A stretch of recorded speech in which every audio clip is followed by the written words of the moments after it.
fatores climáticos? Gente, fatores climáticos são os fatores que determinam o porquê do clima de um lugar ser como é. São 4 fatores climáticos. São latitude, altitude, correntes marítimas e continentalidade e maritimidade. É importante saber, é importante se dar conta que nenhum fator climático atua sozinho. Os fatores atuam em conjunto. E o clima do lugar ele vai ser a combinação desses fatores climáticos. O primeiro fator climático, latitude, como é que ele funciona?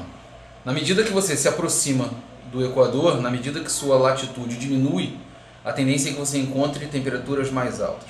Na medida que você se afasta do Equador, na medida que a latitude aumenta, a tendência é que você encontre temperaturas mais baixas.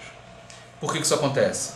Isso acontece porque, na medida que você se afasta do Equador, na medida que a latitude aumenta, você tem uma incidência de raios solares cada vez mais inclinada, e aí por isso menos quente. Eu vou mostrar uma foto aqui agora, que foi tirada em Portugal em julho de 2013.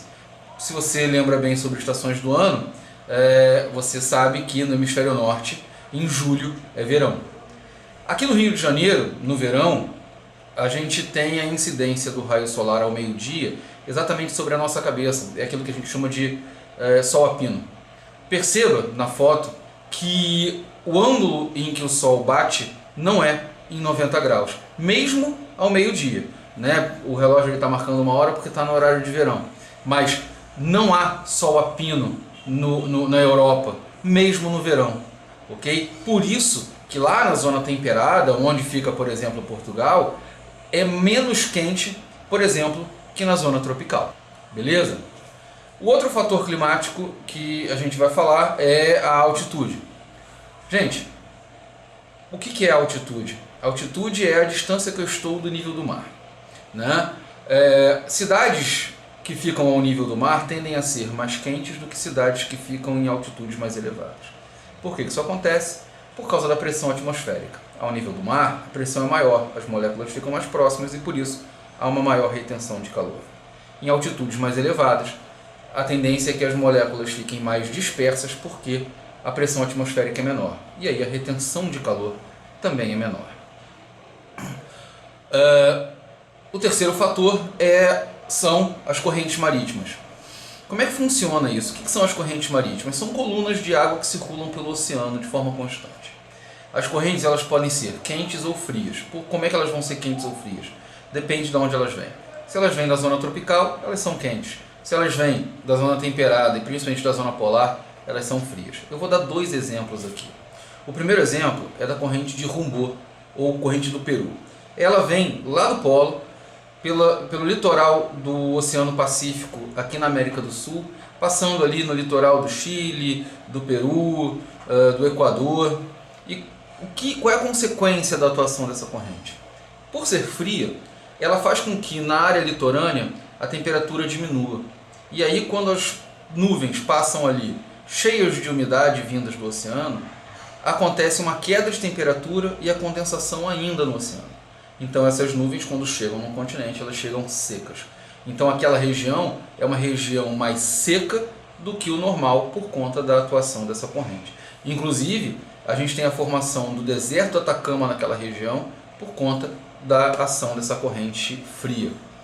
É importante a gente entender que em diversos lugares do planeta existe essa combinação entre corrente fria e formação de deserto. Mas isso é um assunto mais profundo. O outro exemplo de corrente é a corrente do Golfo. Ela nasce lá no Golfo do México, perto ali da América Central e dos Estados Unidos. E do México também, enfim. Essa corrente ela vai no sentido nordeste, indo lá para o litoral europeu. O que ela faz? Ela leva calor para aquela região.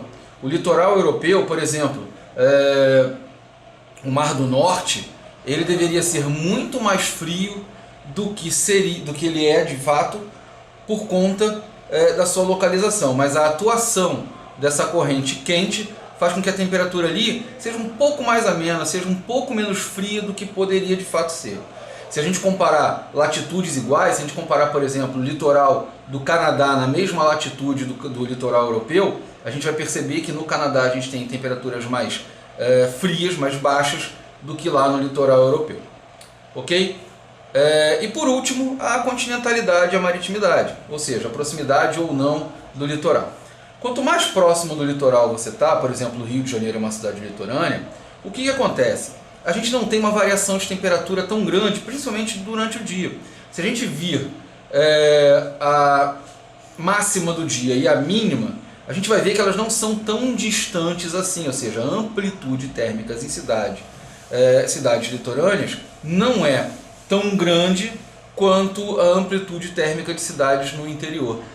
Cidades do interior, por exemplo, como Belo Horizonte ou Brasília, tendem a ter uma variação de temperatura mais acentuada por conta da ausência dessa umidade litorânea, porque a umidade ela ajuda a reter calor.